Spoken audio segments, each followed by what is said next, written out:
वालेकुम दोस्तों। अच्छा यार, मैं इस वक्त खड़ा हुआ हूँ शुगर लैंड के इलाके में, और ये वीडियो मैं ना एक बहुत स्पेशल पर्पज़ के लिए बना रहा हूँ, और ये है माहौल से रिलेटेड। ये आप मेरे देख रहे हो ना पीछे, मस्जिद दारुल उलूम टेक्सास।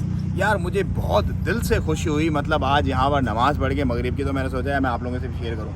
यार माहौल से ना बड़ा फ़र्क पड़ता है। ये पूरा का पूरा आप देख रहे हो, ये पूरा माहौल जो है ना, यहाँ पर पूरा अपना माहौल है, पूरा अपनापन है। मतलब आपको खाने पीने की चीज़ें हों, ये अशर किचन टेक्सास, उसके बाद ये फिली शुगर लैंड ड्राइविंग स्कूल, और उसके बाद ये एशियन मार्केट वगैरह, इंडो पार्क ग्रोसरी। अच्छा जी, ये इन सब में सबसे ज़्यादा इंपॉर्टेंट है ये दारुल उलूम मस्जिद। यार ये मस्जिद पूरी अल्हम्दुलिल्लाह भरी हुई थी, और इसके अंदर जो है ना हिफ्ज़ भी करवाया जाता है लोगों को, और आलिम की तालीम भी दी जाती है।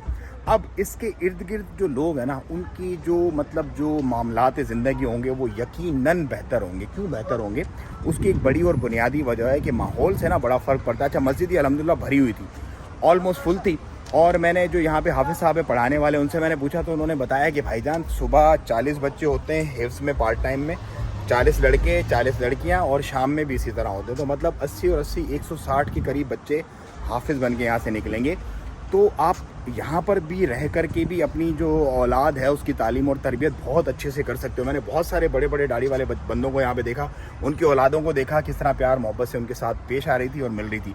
सो कहने का मकसद ये कि माहौल आप अपना ऐसा रखो कि अगर आपका माहौल बेहतर होगा ना, so everything will be fine. तो ये आप पे खुद पे डिपेंड करता है कि आप कहीं भी हो, कितने भी बिजी हो, आप अपनी औलाद को और उसकी तरबियत पे कितना वक्त देते हो। तो मस्जिदों से जुड़ें, अपने माहौल को अच्छा रखें, इंशाल्लाह एवरीथिंग विल बी गुड। सो ये मुझे एरिया ये वाला देख के यार बड़ी खुशी हुई। शुगर लैंड में ये इलाका है और बहुत अच्छा इलाका है।